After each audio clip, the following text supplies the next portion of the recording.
Zadig. La danse. Voltaire. Le roi voulut le voir et l'entendre. Il connut bientôt tout ce que valait Zadig. Il eut confiance en sa sagesse et en fit son ami. La familiarité et l'estime du roi fit trembler Zadig. Il était nuit et jour pénétré du malheur que lui avaient attiré les bontés de Moabdar. « Je plais au roi, dit-il, ne serais-je pas perdu ?» Cependant, il ne pouvait se dérober aux caresses de sa majesté, car il faut avouer que Nabussan, roi de Serendib, fils de Nusanab, fils de Nabassin, fils de Sambousna, était un des meilleurs princes de l'Asie, et quand on lui parlait, il était difficile de ne le pas aimer. Ce bon prince était toujours loué, trompé et volé. C'était à qui pillerait ses trésors.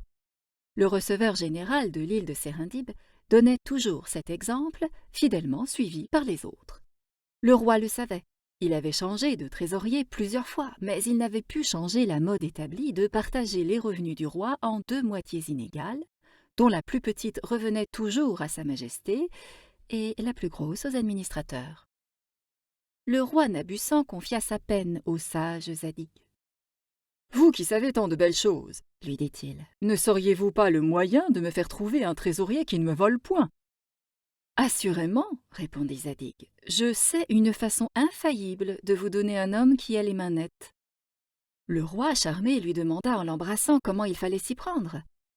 Il n'y a, dit Zadig, qu'à faire danser tous ceux qui se présenteront pour la dignité de trésorier, et celui qui dansera avec le plus de légèreté sera infailliblement le plus honnête homme.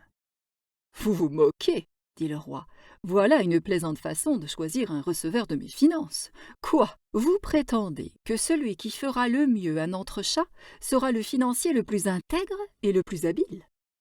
Je ne vous réponds pas qu'il sera le plus habile, repartit Zadig, mais je vous assure que ce sera indubitablement le plus honnête homme. Zadig parlait avec tant de confiance que le roi crut qu'il avait quelque secret surnaturel pour connaître les financiers. « Je n'aime pas le surnaturel, dit Zadig.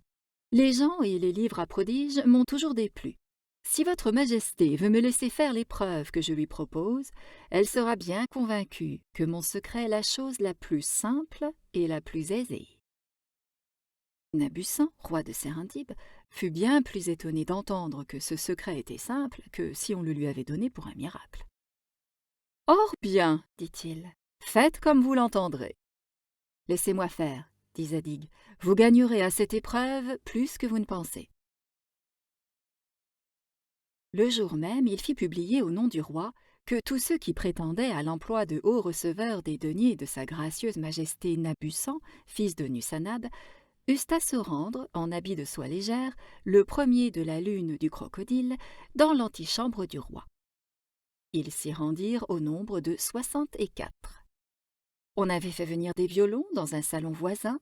Tout était préparé pour le bal, mais la porte de ce salon était fermée, et il fallait, pour y entrer, passer par une petite galerie assez obscure. Un huissier vint chercher et introduire chaque candidat, l'un après l'autre, par ce passage, dans lequel on le laissait seul quelques minutes. Le roi, qui avait le mot, avait étalé tous ses trésors dans cette galerie. Lorsque tous les prétendants furent arrivés dans le salon, Sa Majesté ordonna qu'on les fît danser. Jamais on ne dansa plus pesamment et avec moins de grâce. Ils avaient tous la tête baissée, les reins courbés, les mains collées à leurs côtés. « Quel fripon !» disait tout bas Zadig. Un seul d'entre eux formait des pas avec agilité, la tête haute, le regard assuré, les bras étendus, le corps droit, le jarret ferme. « Ah, l'honnête homme, le brave homme !» disait Zadig. Le roi embrassa ce bon danseur, le déclara trésorier, et tous les autres furent punis et taxés avec la plus grande justice du monde, car chacun, dans le temps qu'il avait été dans la galerie, avait rempli ses poches et pouvait à peine marcher. Le roi fut fâché pour la nature humaine que de ces 64 danseurs, il y eut 63 filous. La galerie obscure fut appelée le corridor de la tentation. On aurait en Perse empalé ces 63 seigneurs.